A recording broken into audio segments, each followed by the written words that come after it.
That's bad.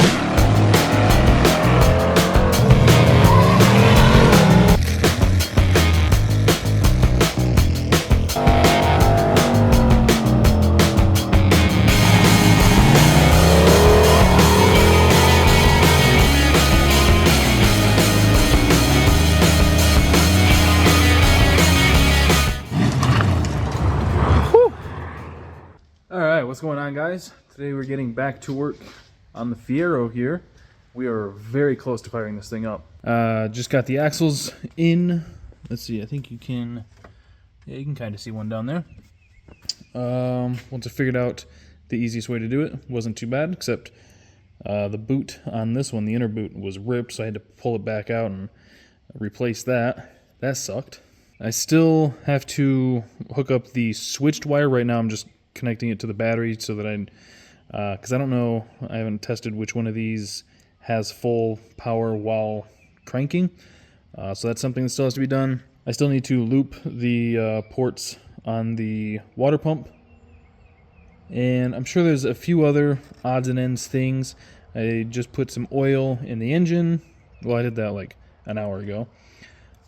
Still haven't put any fluid in the transmission yet, so that's something we got to keep track of. I need to get a different dipstick for the engine. Down there, the handle is missing. So I was going to use a stock handle, make my own flexible one to go down there because that's on like 3 different bends. But I can't find the stock handle. So that is kind of a bummer. Anyway, just finished this up. Had to update this screen because for whatever reason this was still on V2 even though the ECU is on V3. So I got that updated.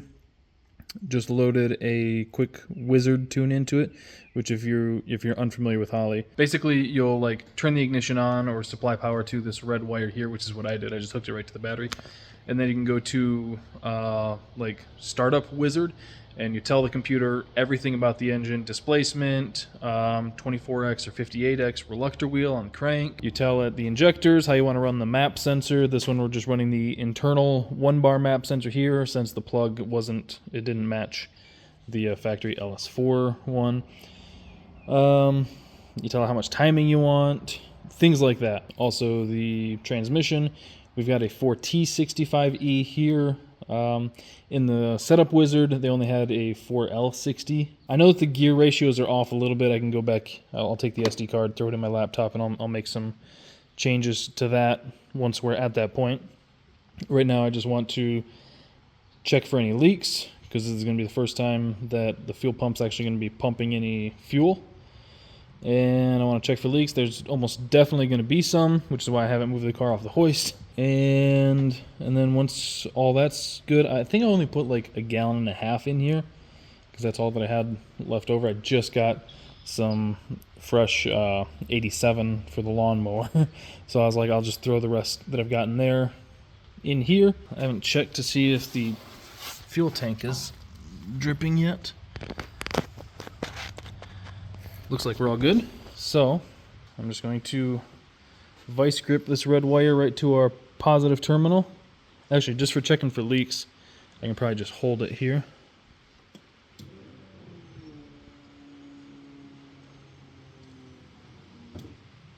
Yeah, we got pressure. No leaks. Don't hear anything. So that's awesome. If you remember with my Fiero, my wife's Fiero, we changed the timing cover.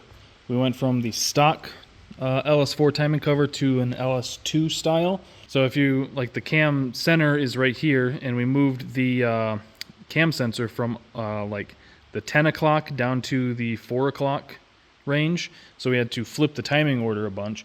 This one, we kept the stock timing cover, so it shouldn't need that. I think the biggest issue with what broke the engine in my car is I found out afterwards that I needed to flip the firing order, and we were spraying it with starting fluid to get it to fire up. It was a pretty bad combination that almost immediately broke a rod. So this, we've learned, we're going to avoid that. Like I said, this one should Just need the stock firing order, which is handy. And I'm not spraying any starting fluid in it. So let me hook that up, and then we'll crank it over and see what happens.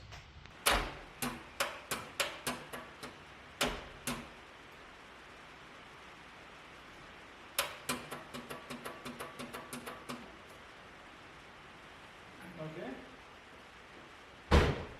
That sucks. All right, just tried starting it, and I wish that I had done that before I put fuel in it and checked for that. I don't think, like, I didn't hear anything like making any noise that would make me think an injector stuck open and it's hydrolocked. I didn't hear anything like that, but it would be nice to know for sure that that's not the issue. I think it's most likely a bad starter. I'm going to see if I can get to the crank bolt and try to roll this thing over by hand. I should be able to lift it up and get to that. Alright, well, this is interesting. I've got the torque wrench set at... Here, we'll even try going a little bit higher.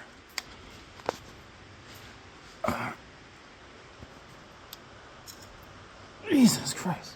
What the hell is going on? Oh, it would have ran like shit anyway. I don't have the fucking plug wires on these back 3 cylinders. What am I doing? Alright, well, next up, let's see if we can put a pry bar on the flex plate. Alright, that's turning it. See? Okay. So why the hell is it just when it goes that one way?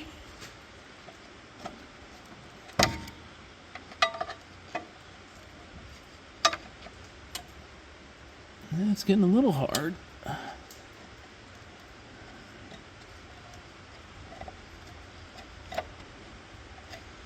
Huh, okay. So that got real easy there. Alright, now we're cooking. Huh. That is very strange. Not really a big fan of whatever the hell that was. Well, I guess let's drop it down and crank it over without the ignition on, because I don't want it to fire up.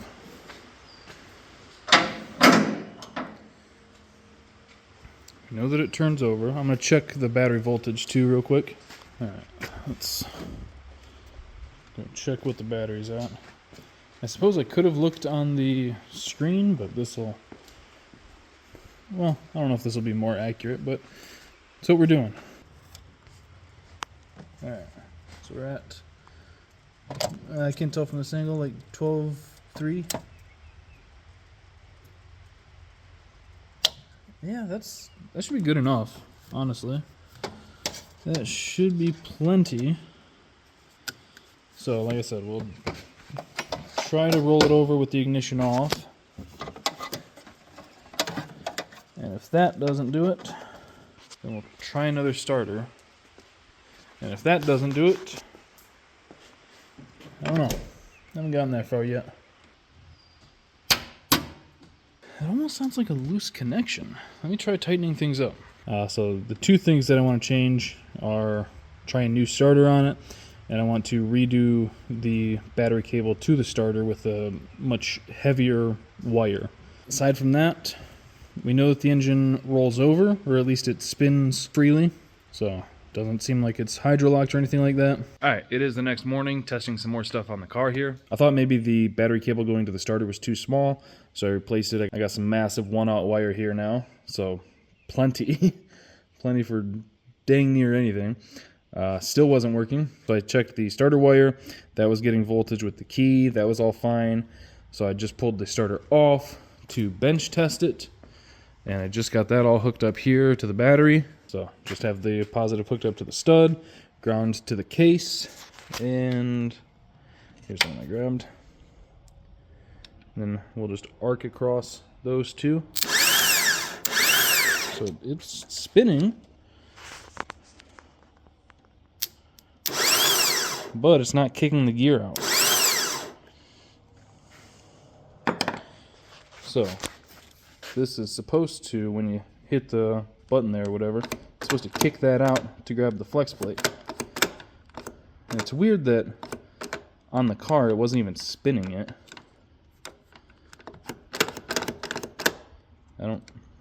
I have had issues before. I don't remember what vehicle it was, but there was one where it was an aluminum block LS, and it, for whatever reason, wouldn't ground the starter, so I had to run a dedicated cable from, I don't remember if it was from the battery or from the frame to the bolt for the starter. It wasn't an LS4, it was a normal LS. But yeah, for whatever reason, it just wasn't grounding. But once I ran the cable, then it was fine. So we might have to do something like that again with this, but it's still not kicking the gear out. So either way, we need to try a different one. All right, so I've got about 2 hours until I have to run to the school. So I'm going to call AutoZone, I guess, see if they have an LS4 starter in stock. Then we'll try that. Hopefully that fixes our issue, and then we can actually hear this thing fire up. That would be so sweet. I'm also hoping that the new starter has a different end for the starter wire, because this one, you're supposed to have like a special little plug for it, because it's got this stupid deal. It's a regular like spade connector in there. You guys can't really see it, but you're supposed to have like this whole deal that clips in here, and I just have like a female spade connector on the other end. So like it fit, but oh, that's something else that I wanted to try. I want to jump from the, let's see if I can do it with these.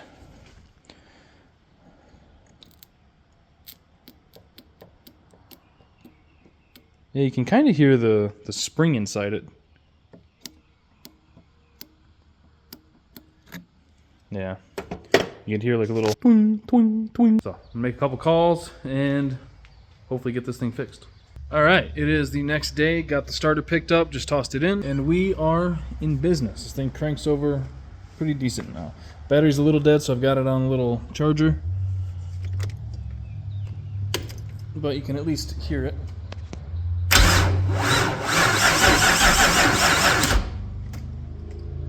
So you can still hear like that. When you roll it over by hand, there's like a tight spot. You can hear it when it cranks too. Once again, I did not build this motor, so you know, we're just going to hope that everything's fine and it just needs to be run, which is probably true. So I'm just going to wait for the battery to charge for a little bit, and then we'll see if we can start making some noise at this thing. Because I don't know about you guys, but I'm ready to hear this. And I'm really curious what the exhaust is going to sound like. It might be loud. It might be rowdy. It might be amazing. We'll find out. All right, battery is at 12.7. Just checked spark. That all seems good. So let's try again.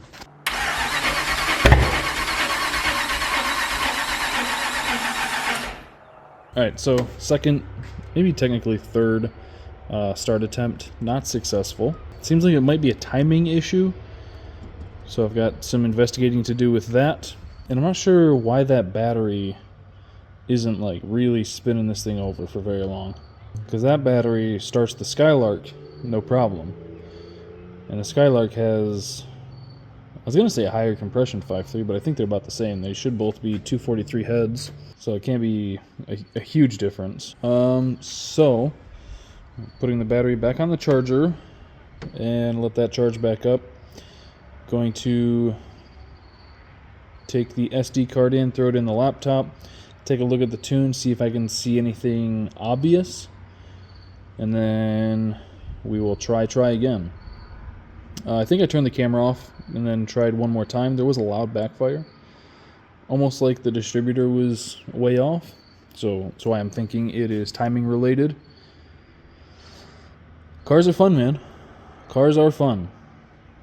I did send the Pickard guys a message and ask them their thoughts on timing and firing order and stuff with the stock LS4 timing cover, and they were like, it should be fine to use the stock firing order.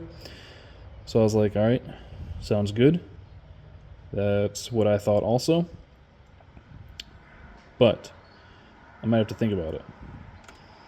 I might have to look up to see where the cam gear would be on this at TDC on number 1, and then see where that lines up compared to where the cam gear and everything in relation to the cam sensor would be on TDC on like a normal LS2 timing cover.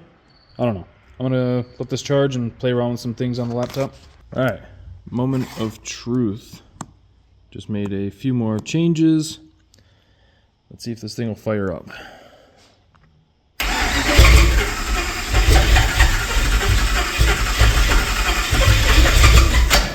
Oh, it wants to. It wants to.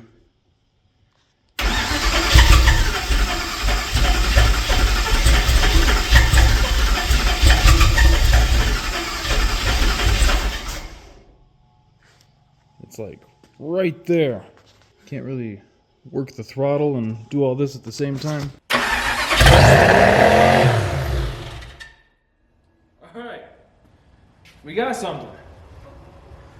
I got scared and I shut it off immediately because I got the throttle blade popped open. But it ran. It immediately jumped up to like 3,000 RPM. Oh man. Whew. That is huge. That is huge. So yeah, gotta play around with the tune a bit more. Yeah, I just had the screwdriver holding the throttle blade open clearly too much. Because I can't, with the hoist there, I can't get in the car to work the throttle. And I can't turn the key and do this at the same time. So I'll see if I can do something better to give it a little bit of throttle. And I don't want to run it for too long because there's no coolant in it.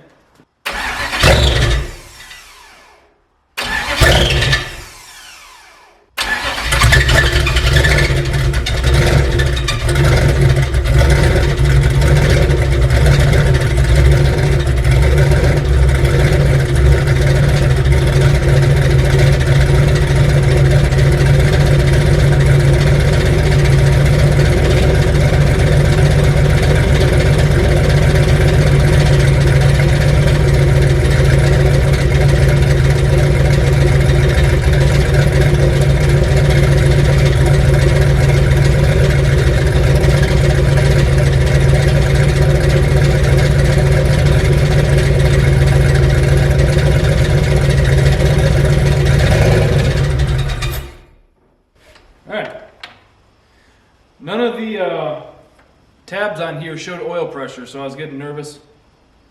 I think that squeaking is just exhaust, hopefully. Yeah, I couldn't tell, just because of where my head was, I couldn't tell exactly where that noise is coming from. I'm hoping it's just like exhaust rubbing on something, easy to take care of. I don't think it was in the engine like a lifter or something. It could be starter holding up on flex plate. I don't really have any way to see that though. Like the starter might need a little shim. Yeah, and the throttle body needed to be at like 10% throttle for it to idle at 850. So I don't know if it's the injector data is wrong, or it could just be this intake. Because remember, I just went through the setup wizard and just went through their checklist. These LS4 intakes have a real small throttle opening. So it could be taking in a whole lot less air than the computer was expecting. But it runs. That is the biggest thing. It runs. We heard it. The exhaust at idle really wasn't too loud. It sounded, dare I say, almost Corvette-y. I don't know if that's kind of too cliche for a Fiero nowadays, but it sounded pretty good. I was hoping to give it a couple revs here before I stalled it. I don't know what the well, there's no coolant in it, so the temperature wouldn't be accurate anyway. Let's see if we can get it fired back up and try to figure out where that sound is coming from. Try it again.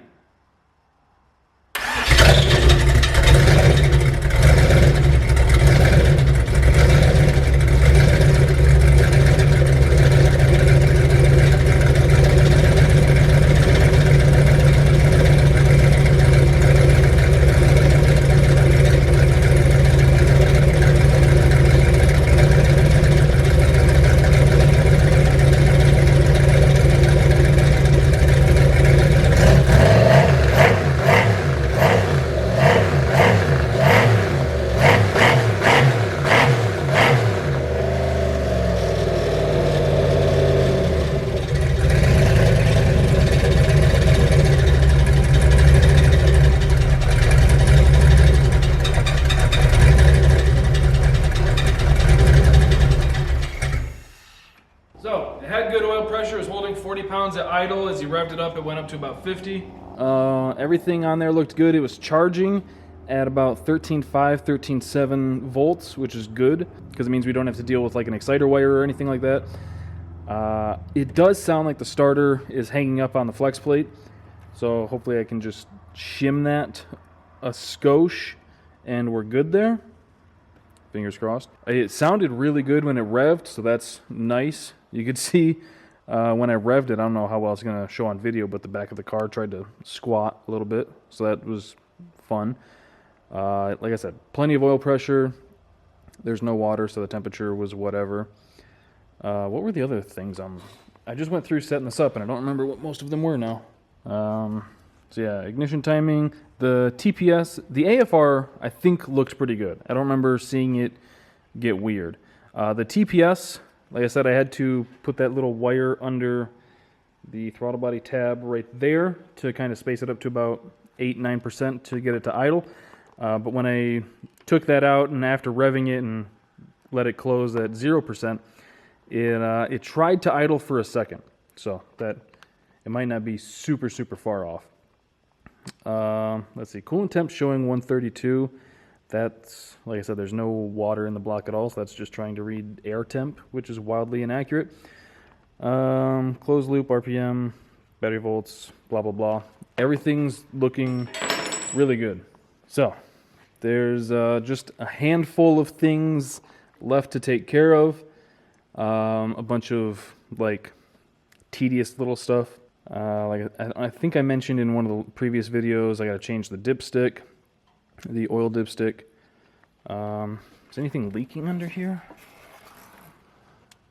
Wow, knock on wood, no leaks. I got to do the coolant bypass on the water pump. There's the deal there that I got to plug. That is the brake booster line. I have to make a little piece to come over and wrap around the intake to go to there. Somehow no fuel leaks. I think this might be the first time I've ever put a fuel system together that didn't have at least one leak that I had to go and tighten things up. Yeah, we're looking good. So oddly enough, I did once again have to swap the firing order around and start it on number 6, which is weird because I wasn't expecting to have to do that this time. But this one on my car, it's using a 1X cam gear and a 24X reluctor wheel on the crank. This one's 58X 4X. So, just weird things with these LS4s, man. They're kind of annoying. I'm not gonna lie, they're kind of annoying. But note to anyone out there, if it's acting like the distributor's 180 out, just try flipping the firing order. Like, keep it in the same order, but instead of starting on number 1, start on number 6. And that seems to be the trick that I've had twice now. Anyway, huge success, car fired up. It sounded pretty good. It wasn't really that loud. I know there's a lot of people that when we were making the exhaust system, they were like, that thing's going to be crazy loud. I thought at idle it was kind of quiet, and we're in a big echoey garage. So I was actually really happy with that. Anyway, that is going to do it for today's video. Hope you guys enjoyed it. Thank you for following along with the build so far. We're really close to finishing this thing up and getting it back to the guy that owns it. So hope you guys enjoyed the video. Thank you for watching. Thank you for subscribing, clicking that bell to get the notifications, and I'll see you guys next time.